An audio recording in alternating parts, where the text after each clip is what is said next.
What I'm going to do is mute myself and turn the screen off. I'll come back here in a few minutes. How about that? Yeah, sounds good. All right.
Hey, Trevor, how are you? Can you hear me? Awesome. How are you, sir? Doing well. Good to see you again. Good to be seen. Yeah, it's awesome. Yeah, we'll see a few more folks on here, but we are also live streaming on Facebook. So if anybody just happens to be on the screen there, they can jump on there as well. But we always recommend jumping here. It's a much better place to be involved, ask questions, and Talking. Yeah, Tom's going to take the majority of the mic tonight. My throat has been on the recovery. Guys, Hey, Kavitha, how are you? I'm great. How are you guys doing? Good. Good Hey, to see you again. Trevor, Hi there. how are you? I'm doing great. How about yourself? Awesome. Noel, are you done with all your travels? You're back in Austin? Or Yes. So, yeah, we're back are you in. in Killeen or Fort Worth? Where are you? I am in Temple right now. Oh, okay, Temple. Yeah. So we just got back from Austria after a month and a half, and Yeah, I this remember past you were weekend. telling me you were going to Austria for a while. So Yeah, it was good, and we were back here, and just everybody kind of got sick the last week. Fortunately, not COVID, but now you hear my yeah, I throat got sick full. too. I was sick for like 72 hours, like 3 days or so, really sick. And I went and got a COVID test and it was negative. So. Okay, that's good. Yeah, I think they make you test before you fly back to the U.S. Everything was good, and then it was just that congestion build up over the flight. Never fun. So, Hey, Thomas, I think we met. Hey, Kevin, how you doing? Yeah, Thomas, my partner with J-Core. Okay. One of my 3 other partners. Okay, cool. I'm the old one on the crew. Okay. So what do you do, Thomas? Where are you based? I am in New York, upstate New York right now, Okay. and You around guys having a Syracuse. cold start. I mean, some kind of sleet or something, right? Yeah, we had, it's supposed to get down, I don't know, with the wind chill 20, 30 below tonight. So, so that's tough. That's never fun, but it is what it is, the glories of living in upstate New York, but we'll see how that goes. Ideally, we won't have to deal with it too much longer, but I mean, it's been kind of crazy, the weather lately, especially for Texas. I mean, we usually see one or two cold fronts, but last year was ridiculous. Yeah, the whole snowstorm. ERCOT said this year they actually prepared and winterized their electric grid, so we will see what happens. We'll see. No, thanks for joining hopefully us. It doesn't get to that point. Hopefully it doesn't get to that point to test it out. So yeah, exactly. We don't want to experience that from last year. No, they're going to lose a lot of people who are moving into Austin because I know Samsung was really hesitant to actually set up their new plant here because of one of the big reasons they said was like, hey, you guys, they lost like $1 billion when the winter storm happened here because their fab plant went down on the existing one they have. So wow, it's wild. So, all right. Well, Tom, I'm going to hand it to you. Take on the reins as host tonight as I get my throat cleared. Hopefully, not a problem. I don't know how many people we had registered for this one. I wasn't tracking that, but I know some are following on Facebook. So, and we will select a few as we will bring more people in as they come along. But usually we get the response, I don't know, probably 30, 40 people looking to hop on. And out of that, we usually probably gather about 50%, 60% of that. So we'll see how they come in along the line. So, but so we may rehash a little bit as more people come on, but we'll just kind of reset the room and everything else and then go from there. Okay. So, well, anyways, glad you guys are here. The Kavitha, thank you so much. And I see, read through your bio and everything, just some of the information that you shared with us. You've really essentially been investing. You kind of started out in single family if I'm correct, and kind of started out in 2009. And you've been hugely successful since then. You've grown your portfolio to, what do you have now? Over 3,000 as an LP investor, and over 2,000 you're invested in as a general partner. And doing this all while being a mother of 2 dogs and a son, is it? A daughter. A daughter. So that's a lot of work. It's a full-time job. And you're living down around Austin, Texas right now. And are all your properties, I know the majority of your properties are in Central Texas, no? Depends. So my single families are either in Austin or San Antonio. The multis I've done has been mostly San Antonio, Austin, Dallas, Phoenix, and Atlanta. So just spread out. Excellent. That's excellent. So with your, I just love to hear your background a little deeper than how I went. That was a 10,000-foot view of what you've accomplished and what you have going on in your life.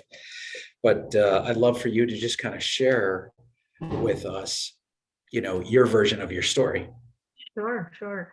So I came to the US in 1998. I came here as a grad student. I went to A&M, Texas A&M. I don't know why I picked A&M. I think one of the reasons, thinking back, was that one of the professors who was in A&M, I was very interested in the work he was doing at that time, which was in wireless networks, which was pretty cool back in 98, right? There wasn't much going on from a wireless networking standpoint.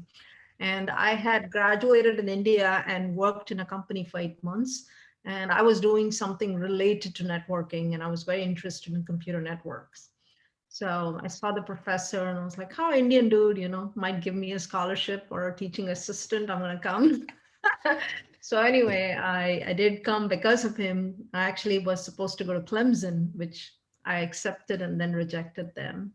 And I ended up in A&M instead. And so a little backstory here. People ask me where the whole Cherry Street investments come from A&M actually. My first apartment was on Cherry Street in A&M. So Okay, cool. Cherry Hollow Apartments on Cherry Street.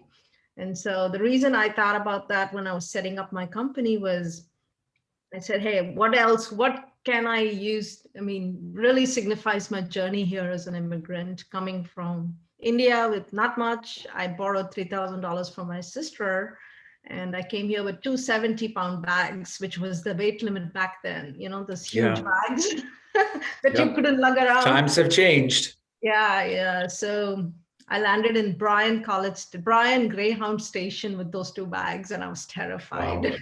And I was like, what the hell did I sign up for? Because I was from Bangalore, which is a big city. And then I show up in Bryan College Station, which looks really ghetto. So I'm like, I'm not sure. It's grown up since then, but. So anyway, that was a little backstory there, but it's been a great journey. I moved to Austin. I worked in tech for 20 years. Along the way, I started investing. I was trading options actually. When I got a divorce, because I had very little money and I was trying to figure out how to kind of grow the money. So I said, I'll do the riskiest thing possible and go trade options. I did that for 2 years, made a lot of money and lost a lot of money. And then when I made some money, I took the money and put it in real estate, which was in hindsight, the best thing I could do back then, which was 2009. And everything was, my first house was in Maynard for $98,000. And that's kind of kick-started my journey in real estate, really. That's kind of the long and short of it. I did a lot of single family homes. I refinanced, refinanced. Before I knew what BRRR was, I didn't know what that strategy was. I'm like, I just have money in the house. It appreciated. I need to figure out how to use it, right? So yeah, that's kind of where I started.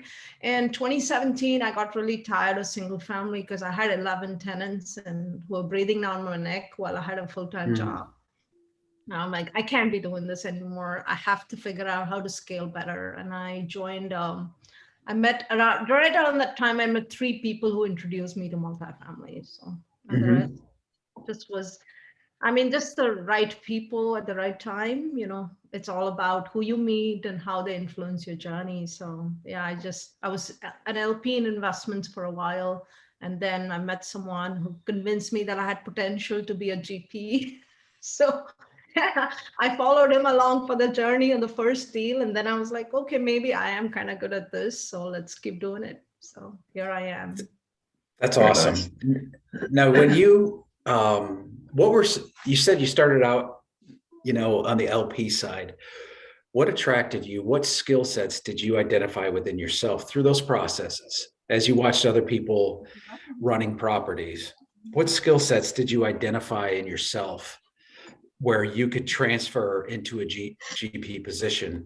And then how did you go about, it's kind of a two-part question, then how did you go about utilizing those skills and applying them? Okay, so I'm going to answer this a little bit differently. When I I became an LP. I went to Brad Sumrock's group and joined the group as what's it called, foundations or whatever they teach, and went to apartments, did a whole bunch. My idea was really simple. I wanted to sell all my single families and buy my own apartment. I was not interested in becoming GP. I was not interested in doing syndications, none of that stuff. It was never on my radar. My goal was, I want to buy my own apartment complex, and that's it. That's what I'm here to learn. I'm not interested in the syndication process, but I'll be a passive in these investments because it's easy to be passive. You just need the money. And I had enough retirement money. I had just quit my previous job and moved jobs. So I had kind of rolled it over to an IRA. I was ready to invest. Along the way, I realized what I'm not good at before I realized what I'm good at. What I'm not good at is acquisitions. I suck at it. Tried to do it for 2 years from 2015 to 2017 to 2019. I wanted to buy my own apartment, and clearly I landed with nothing, zero. Like I put offers, I saw so many deals, but I'm like, oh, this is not the one. I mean, whatever reason, it never happens. So when people get frustrated and they say, hey, it's not working out, I'm like, it doesn't work out for a long time. And then suddenly it works. And then boom, when you're doing the right thing and you're really good at it. And acquisitions was not something I was good at. So it took me a lot of doing it to realize that I sucked at it. And then I met this guy and he told me, you're really good with people. You're really good at talking to people and just relating to people. Why don't you raise capital? And I'm like, I don't want to take anybody's money. I don't want to be responsible for other people's money. It might come back to him, right? And then he said, let's try it out. Just give it a shot. What do you have to lose? I'm like, yeah, what do I have to lose? I still have my job. It's not like I'm quitting my job, right? So I went and did with him, and I didn't raise a whole big bunch of capital like I do now, but it was effortless for me. Seriously, I felt like I had put in almost no effort and I had the money he wanted, right? And I was like, oh my God, wait a minute, I'm actually good at this. I just like, people are convinced they want to give me money. I don't have to try too hard. So that's kind of what happened, was that it was an accidental discovery of more of my skills, which I didn't learn from a mentor. I just had to do it to figure out, okay, what am I good at, what I'm not good at. I knew I wasn't good at acquisitions, but clearly I was good at this thing. And I had a huge network of professionals, meaning I was in the tech industry. I had been talking about real estate for the past, since 2009, since I was buying single family homes, I've been telling people, hey, real estate this, real estate that. And people are like, why aren't you doing this full time, right? Right. Because my eyes light up when I talk about real estate. They're like, your eyes don't light up when you talk about technology. It lights up when you talk about real estate. You're in the wrong business. So they always told me that. And so they always listened to me. I got a lot of friends into real estate because of me talking to them about it. So when I asked them for money, they weren't hesitating because they felt like I was the most knowledgeable person they knew when it came to real estate, even though I wasn't, right? So that's kind of, that's a long version of what you asked, but essentially sometimes you don't know what you don't know until you do something that you're not good at, and then you realize, okay, maybe that's not my skill set, right? No, that's fantastic. So when you figured out, when you had this epiphany that raising capital came naturally to you, when you did when you had an individual that kind of helped you out to take that first step in that area, did they give you, okay, try these type conversations, this is how you can break the ice with people? Or did they just say, hey, I know how you talk to people. I know you're personable. Go for it. You know, how did that work out for you? So I'd say the latter. He said, if you need me to jump on any call, I'm happy to. And honestly, I botched up, now thinking about it, I botched up so many of those investor conversations, meaning I wasn't really clear on everything. And I'm like, okay, am I supposed to say this? Am I not? You know, like that whole rookie thing going on. So I really didn't call him for much, except to ask him some questions offline.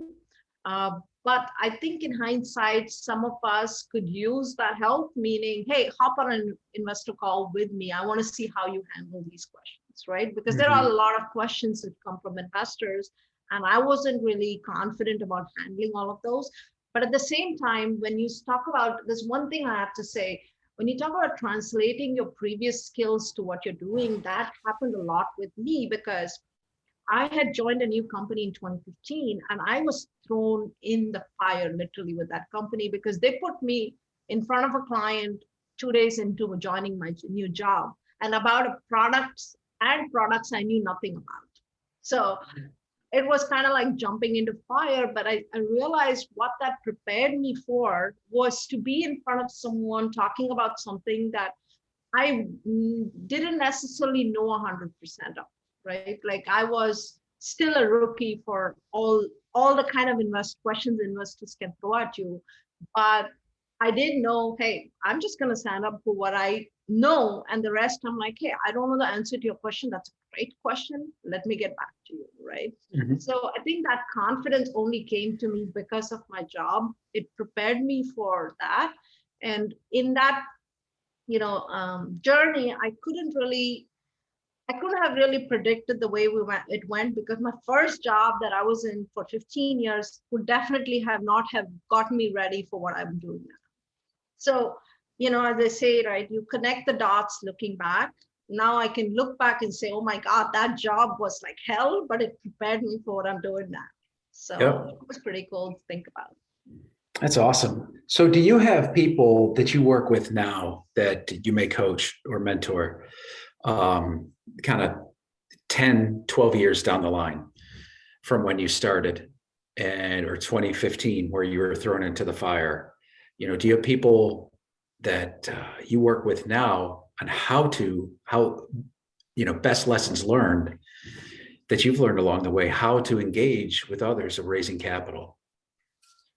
So interesting that you asked me a question. I'm actually putting together a program to coach people on that. I think it'll be ready in probably a month or two. I'm working behind the scenes on that, where a lot of people are getting into these programs which teach them how to raise capital. But I feel like the piece which was missing for me in these programs is they don't really go through the practical aspects of it, meaning, let's say I'm thrown into a raise. Now I have investors asking me all those questions. Who's going to assist me with those questions initially, right? So my goal is to actually have them participate in a deal with me after the end of the program and say, hey, I'm here to handhold you through the first. After that, you're in the fire, figure it out. So what I want to do is not just say, you paid me for this program, but now you're like, I taught you what I know, now go do it yourself, right? I feel like people need some hand holding through the process, at least for their first couple of deals. And after that, I'm like, hey, you just learn and evolve. So that's fantastic. Now, is this something that, again, I think it's cool that we're on this topic. Are there a couple things from the coaching plan that you're coming up with, a couple specific things that you would want to share with people? Can't give everybody all the details yet, but I'm not an information withholder. If you know anything about me, I'll just say it. I don't have any major secrets. I think the big ones I'd say is, I feel like transparency is a big thing. So investors never want to feel like you're withholding something, right? So always make people, one is connecting with the person first before they become an investor. That's very important, right? Because you're connecting with people. This is a people business. It's not just like, you can't go to someone and say, hey, give me money, right? You need to establish that rapport. They need to trust you. So that part, I think, is a part a lot of people tend to skip and say, hey, I'm just going to go ask some people for money or whatever. But you really need to establish yourself as a thought leader and provide value to people before you can even get them to investing with you.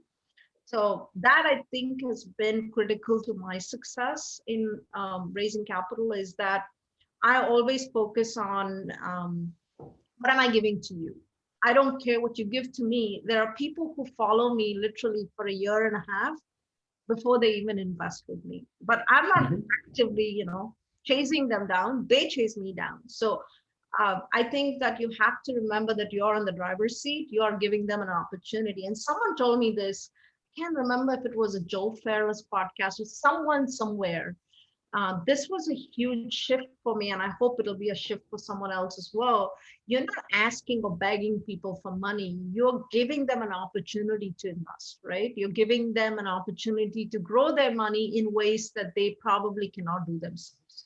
So when I shifted my mindset from thinking, I don't want to take people's money, I don't want to be responsible, I don't want to beg for people's money, I don't want to sell anything, all of those negative thoughts into, I'm giving people opportunities, I'm giving people value, I teach people how to do this. All of that will change your story that you tell yourself, because what you tell yourself is what you reflect in, right? Yes. So, I mean, that I think is a huge part of anybody wanting to raise capital or do anything really, right? Like what you tell yourself is more important than anything else. Adding value to what you tell yourself. As far as handling investors, honestly, that just comes with experience. After a while, you just know when you're on the call with someone, okay, do I have this kind of an investor, that I have like buckets for investors? Some people, I honestly tell them, I don't think this is a good match. I don't think we can work together, because I realize they're extremely controlling. They cannot be really passive. And though you have to identify those people you don't want to work with as well. It's just as important. You don't want to take anybody's money, because they'll make your life miserable for that $50,000 they'll give you. Yes, that is true. It's not worth it, right? I mean, I have had to tell people, I don't care if you get $1 million, not working with you. I literally had to lay down like that early on with one investor who's like acted like he owned me, and I'm like, no, my time is mine. I choose to spend it with you. I don't care if you're investing 50 or $1 million. I'm going to treat you just the same. Yes, sure, I'll give you a little bit more time, but you can't own me or own my time. You can't act like you're doing me a favor. You're not. I'm helping you invest. Just remember, you're always in the driver's seat. You set the tone for that relationship with your investor. And that is another thing I've learned. I've seen people doing it different ways, where I don't let my investors, I give my investors the information they need, but I don't let them dictate their terms to me. I dictate the terms. I'm leading the raise. I'm leading the syndication. So if you don't want to invest on these terms, by all means, go invest somewhere else, right? Because I'm not going to change things the way I do, because I know that it works. And there'll always be people who will come along and test you on that. So you got to stand your ground and set down your boundaries on how you want to be with investors, because honestly, some of them have become my best investors once I laid the ground. I told this one guy, he gave me $50,000 for one of my first deals. I think it was the second deal. And he was calling me every other day. Literally, this thing has closed like 5 days ago. And he's like, where's the update? I'm like, okay, you're breathing down my neck. 1, 2, I don't have an update. This is a partner. This is a long haul business. I can't give you 5-day updates. You'll get an update every month. If it's not on time, then let me know. I'm happy to help you. And 7 days into it, he sent me another email. I said, we need to chat. I told him, I want to give your money back. I want to buy you out, because I don't think you're a good passive investor. I think you should go buy your own houses and do your own deals. He said, no, we're not going to do that. I like this. I want to be here, right? He's invested since then in a couple of deals with me. That particular investment gave him 66% in 2 years. He's not questioning me anymore. So, I don't, yeah, that's fantastic. That's a great answer. And, you know, I think that's the fact that you were honest with them. And as you said before, you know, transparency is a vital characteristic of a GP team, somebody who's taken down a property. And just, you know, I think that's a great lesson for anybody to take on board. Hey, you're in charge. This is your project. You're signing on the dotted line. You appreciate people coming in, but I understand the favor, they're not doing you a favor. You are truly doing them a favor. And it's just a great reminder. That's an awesome reminder. And I'm sure that's what you'll be reminding your students when they go out and when you get them moving on to that next step where they can take their own deal down. I want to backtrack just a little bit because you were sharing earlier when you were doing trading and everything else, and you were sharing how you were involved in real estate with your coworkers, and they saw what you were doing, but they saw your eyes light up when you were talking about this other career in real estate. So why, you know, we always talk about the why, figure out what your why is. At that point, did you kind of figure out why you wanted to continue on and do real estate full time? Or was that something that you kind of figured out as you went along a little further? I would say went along a little further because I did not want to quit and manage single family homes or buy any more of that. And I really did not see myself as a GP, like I told you early on. I used to always joke to my mentor, he's a professor at UT, and I tell him, I'm just going to buy my 19 unit. Don't ask me why 19. I have this 19 unit that I'm going to buy, and it's going to cash flow enough that I don't need a job, right? That was my goal. And I always told him, I'm just going to manage the apartment and just chill, right? I never had a plan to get into the GP side of things, like I said. So I think it was sort of an evolution when I realized how much I enjoy talking to people and investors in particular, and just educating, right? That was a big one, right? I started doing these webinars and I realized I just like being in front of people. I like talking. I like bringing all this information together, even though I am not speaking on every webinar. Every person who came on spoke so much that I learned so much through that process, right? You're not only learning, but you're also educating other people. And then the last couple of years, I learned so much from all these webinars, hosting these webinars, that I'm like, okay, I really enjoy this process. If there's something that I'd like to do full time, it would be educating people, just educating. So at some point, I'm hoping someone will pick up all the other pieces and I'll just focus on education. That's fantastic. You know, as you were saying, I totally lost my train of thought, but you were saying something about the education and everything. I lost it. Anyways, another question that I wanted to ask you, maybe it'll come back to me in a second, but as I thought of it, I'm like, write it down. I didn't write it down. So lesson learned to everybody, write it down while you're thinking of it. You know, when you were going through the process and you had different webinars, you had different educational platforms that you utilize, mentors. What are some of the, I guess, the top 2 books that you found that truly were valuable to your individual growth? Not just that, but also met you at the same point of where your values are at.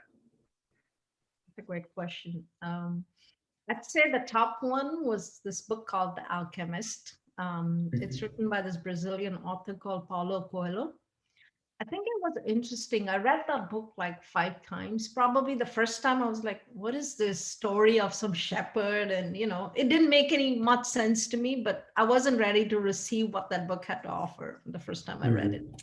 The second time I read it, I was like, some sense, you know, but I think this is about the third time that I read it. I was like, oh my God, you know, because I was in this frame of mind to receive what that book was kind of about, really. was about following your heart and just following what you internally feel about things, right? Like, you know, in your gut when there's something right and there's something wrong. And I always tended to push things down and say, oh, I'm going to be a logical thinker. That's what my profession has taught me, to be logical. And I think it was one of those kind of aha moments when I read that book the third time. Was like, oh my God, this is speaking to me now. I get it. I get what this whole thing was about. This book was about. It wasn't about the shepherd and his story. It was about what you're doing and how you're following what your gut is telling you, your intuition, or a deeper, like there's something inside you, which is, for example, right, my tech job was great. I enjoyed parts of it, right? I really did. Over the years, I learned a lot.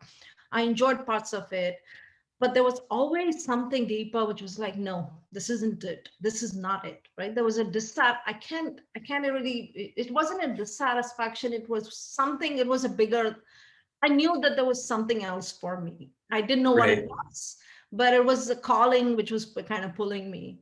And I think what that book really opened my eyes to is to kind of feel like, sit in myself and say, is this it? Do I feel like I'm where I belong? And once I got into that first syndication, I felt it. I felt that click. This is it. I'm just going to just follow my gut from here on. I don't know how this is going to go.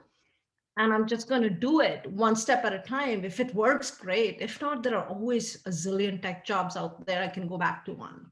So I quit my job with that thought, saying that I don't know if this is the right thing, but if it's the wrong thing, I'll find out soon enough.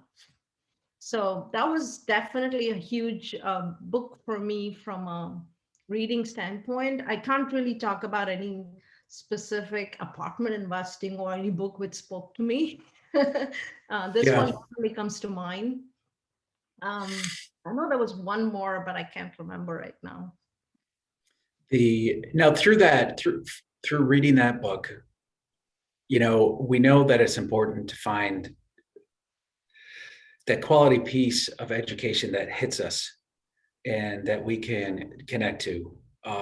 Through that, obviously coming from India, going to school in the United States, Texas A&M, moving up to Austin, taking a tech job there, you obviously had the courage kind of built up inside of you from a while back.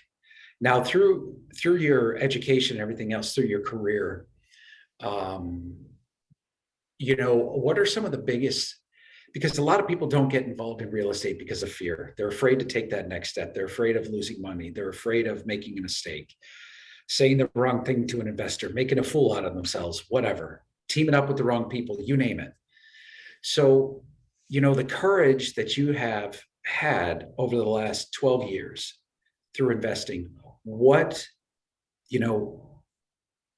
how does that, because there's successes and failures, call them lessons learned, whatever, but along the way. So how do you find yourself continue to press on through the struggling times, through the frustrating times, through the frustrating landlords, through the frustrating investors? What keeps you going? Where does that courage come from? And how do you continue to move forward with that? Does that make sense? Yeah, it does. It's a deep question. I got to think about it. I think, I don't know if I paid too much thought. I'm just, like I said, I'm not thinking, I do think big picture and all that, but I'm just thinking, I'm just going to wake up every day and do what I enjoy doing, And honestly, that's been really it. I did not plan, I had a very simple goal when I quit my job. I'm just going to replace my income. I had passive income. It was covering all my expenses when I quit my job. But I'm just going to be like, okay, my tech job pays really well. I should at least be able to do that outside of my tech job, make that income, right? That was really my goal. I've hugely surpassed that goal. I'm not even trying to brag about it, but I'm just saying that I didn't expect what I'm doing today. I didn't see it coming. I didn't plan for it. So I think sometimes not planning and just trusting the process is important, not over planning and overthinking it, but just look 2 steps ahead of you and trust, put in everything you have, right? And that's all you can do. You can control the outcomes. The outcome might be good, the outcome is bad. The outcome's bad, correct. Figure out what's going wrong and correct. So for me, Yeah. it's all about that incremental steps. It's not about this huge, big thing that I want in my life. I'm pretty happy. I'm pretty content. I do what I want. I love what I do. I wake up every day. I'm like, do I like working with this person? No, I don't want to work with them anymore. Yeah.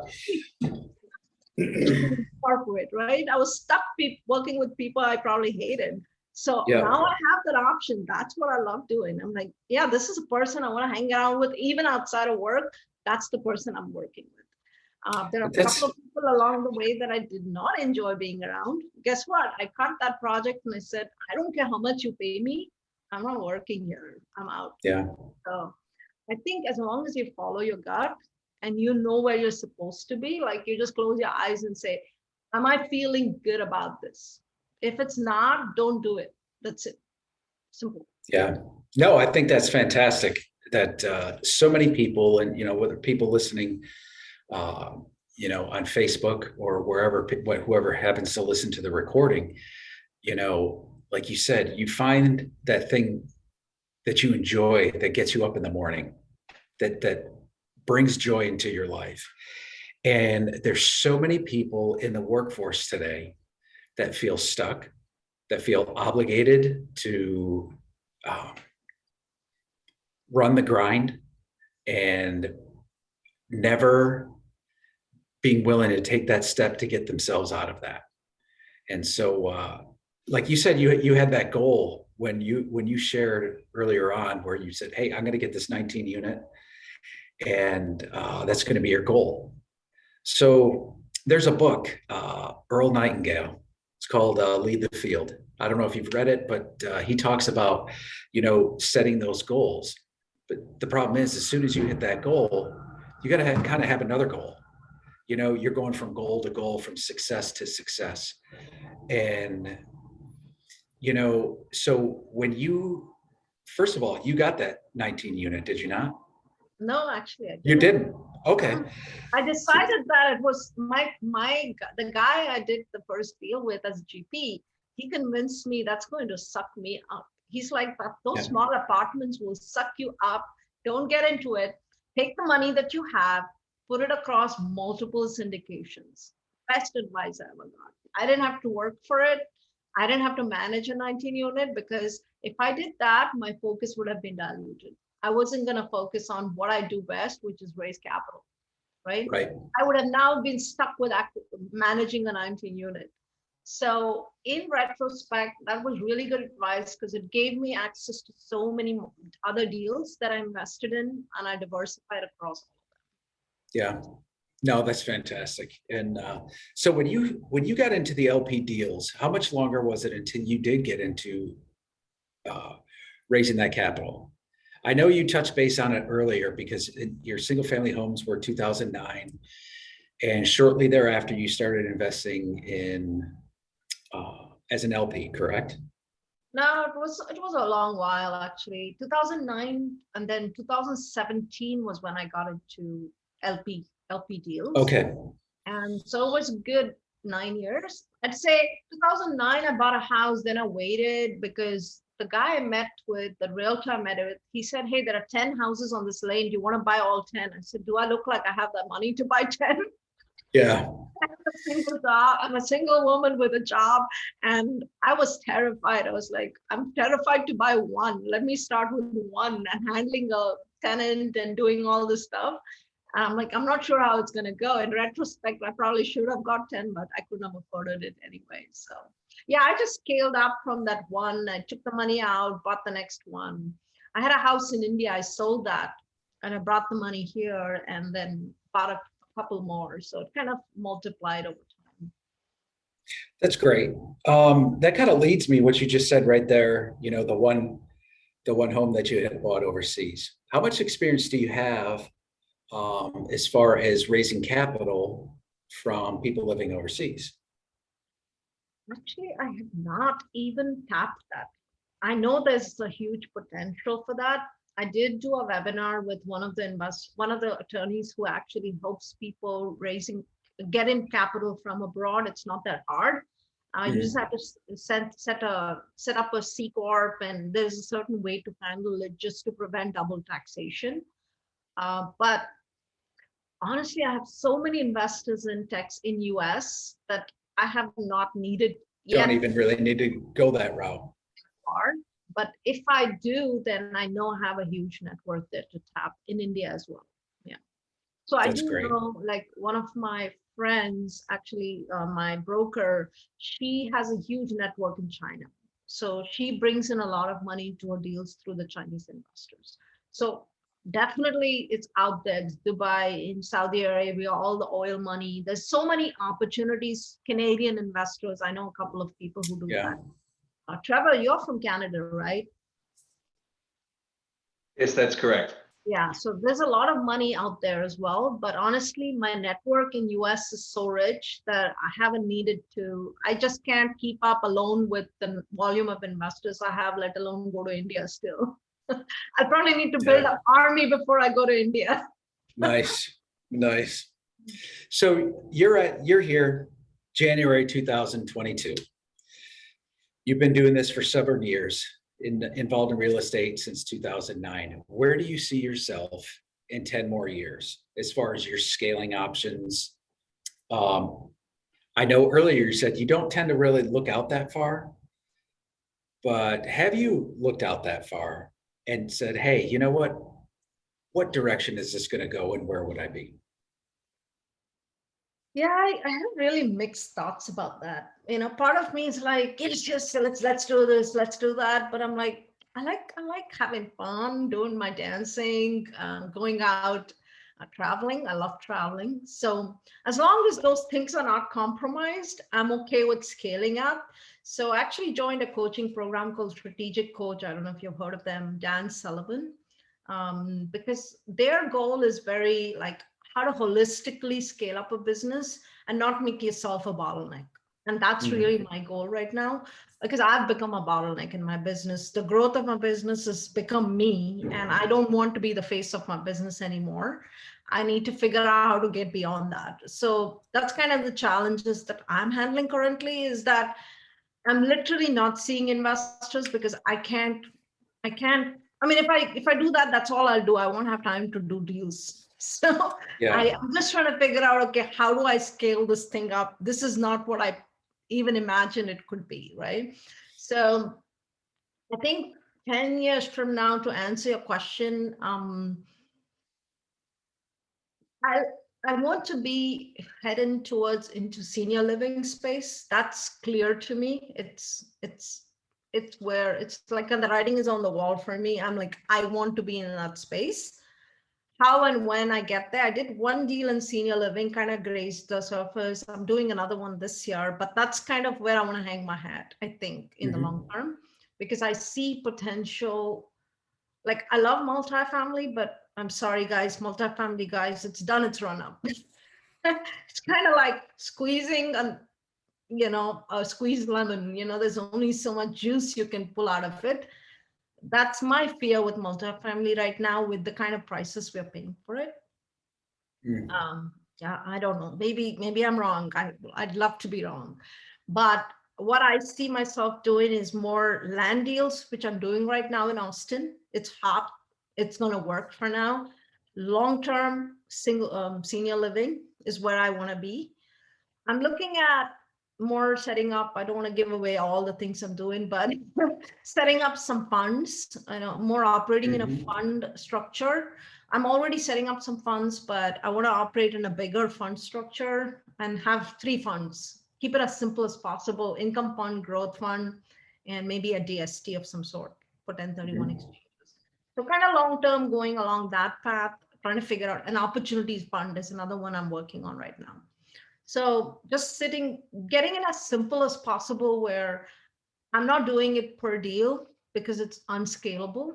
I'm doing it in tranches, and long-term, hopefully have a team of people doing this, and it's not me. I'm not the bottleneck. That's kind of the rough thought. Again, I don't know, 10 years from now, I don't know. I might just decide I'm done with this, sell everything and say I'm going. I'm retiring in Costa Rica somewhere. I don't Fair enough. Hey, not a bad place to be. Not a know. bad I love place. Costa Rica. I like doing yoga. I love dancing. So I want to scale up, not at the cost of losing all of those things that I love to do. Yeah. And maintaining your sanity and your time. Yeah, money isn't all that it's baked out to be, right? Like I feel like a lot of really rich people, you have 10, you want 100, you have 100 million, you want a billion, you have a billion, you want some more. I mean, it never stops. So the question I think for me is always like, am I happy with what I'm doing? Is this the place I want to be? Does Mhm. this satisfy me? And do I do the things I love doing? If the answers are no to any of those, I'm out. It's like eject button, I'm out. Yep. So That's a beautiful position to be in. Excellent. Well, blessed thank you with- so much. I really appreciate that. Trevor, I don't want, and Noel, I don't want to keep, having a one-on-one conversation here, but please I feel feel free to like chime I'm in. having my own private session with Kavitha. It's like, Hey. I'm like soaking it all up. And I'm very avid follower and been to many of her educational formats and always brings value. Thank you. That's awesome. Appreciate you. And one think day we we're all gonna have could lunch. benefit. Postponing it. What's that? Well, you're One gonna day have to we hop gotta on a have our flight. lunch. So Trevor, you're in Canada. No, Niagara, I'm in Oh, he's Austin. in Austin. Oh, okay. Yeah, they're both in Austin. Yeah. Yeah. I took that the wrong way then. I thought you were Yeah, no, I'm saying, originally from there. Yeah, He's from Canada. yeah. okay, my bad. Been in the My bad. US for 25 years. Cool. Very cool. Is your daughter still in Canada, Trevor? Niagara Falls. Oh, okay. Check it. It's just down the street from me. Yeah, Very cool. yeah. Yeah. Nice big Nice. snowstorm a couple days ago. Yeah, they got a couple feet over there, didn't they? Yeah, it was a lot. Yeah. It's crazy. Here we were close to having snow today. It was like 20, 28, 29 degrees. Cold out There there. was a chance of it. It fortunately did not come down. So Yeah, I think the rain kind of stopped. When I went out, it was raining, it was cold, and I'm like, okay, is it gonna snow? But no, yeah, it was just rain. Well, we're we're about to hit No, the I was just road saying, here. I'll take it for the team. I'll take it for the team with all the snow. So Yeah, you got enough You for can all have of the us. snow. Yeah. Austin, Texas is not prepared for snow. We're not. no, We don't Yeah. know how to do anything in snow. So and Noel, I'd love to say, hey, you got anything to chime in with? Kevin, make sure I'm saying your first name correctly. I was saying it Kavitha. Was it Kavitha?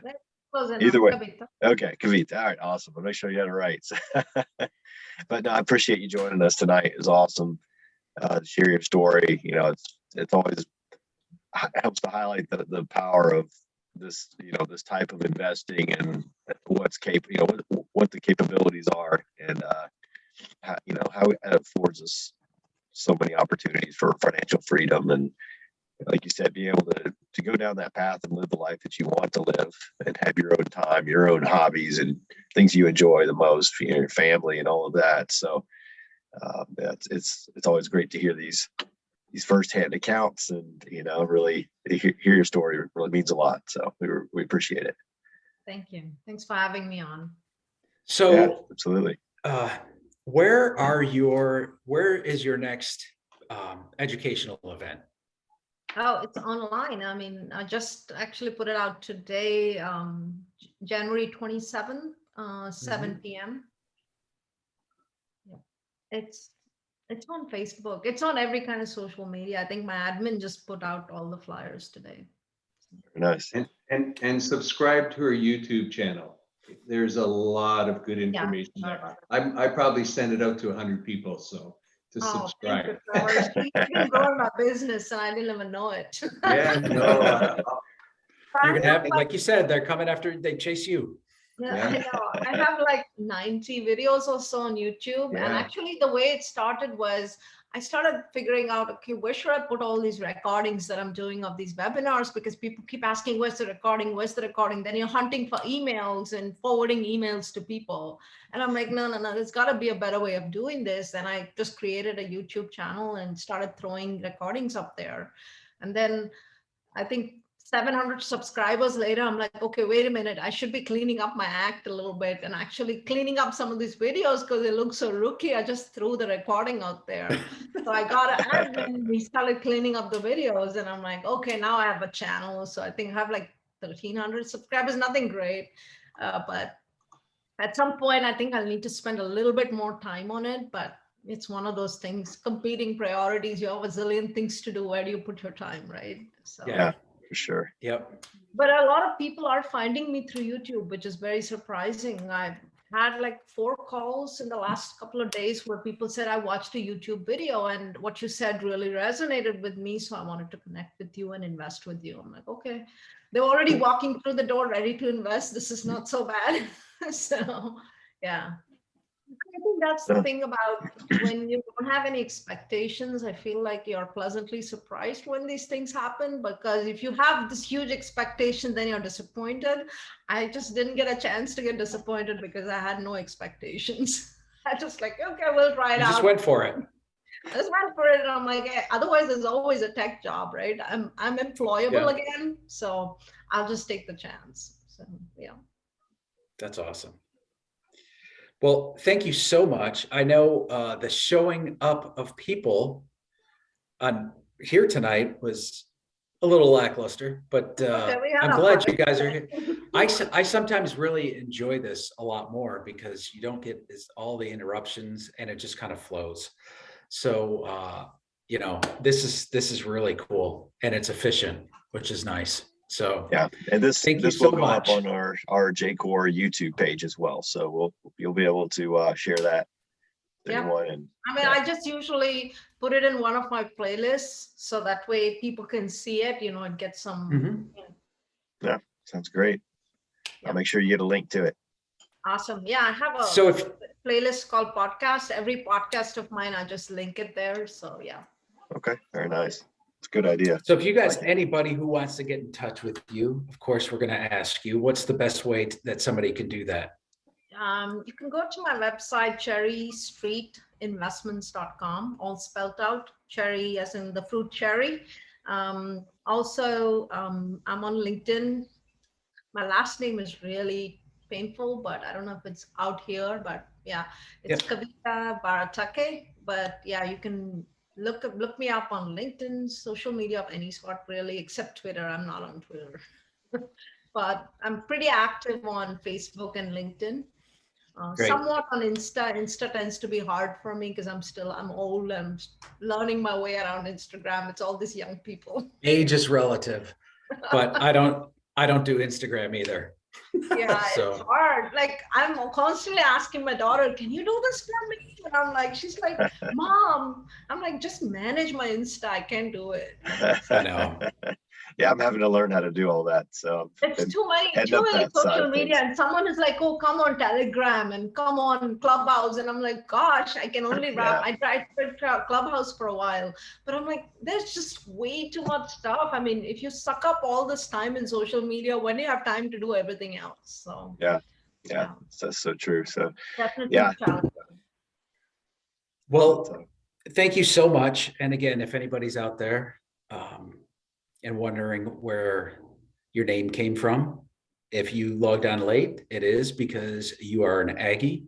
So if there's any Aggies out there that want to connect, please reach out. So awesome. All right, cool. Thank you so much, guys. And again, thank you for your time. And I just hope you have an awesome night. And we look forward to chatting with you again in the future. Thanks, Thomas. I'm going dancing today, so it's going to be an awesome night. Nice. Enjoy it. I'm going to go shovel. So you can shovel the snow out there. That's right. I'll put music on and dance while I'm doing it. So that's all right. Yeah, there you go. All right. Thanks, guys. Thanks, Noel. Thanks, Trevor. Yeah, thank you. Trevor, thanks for joining as well. See you. Take care. Bye.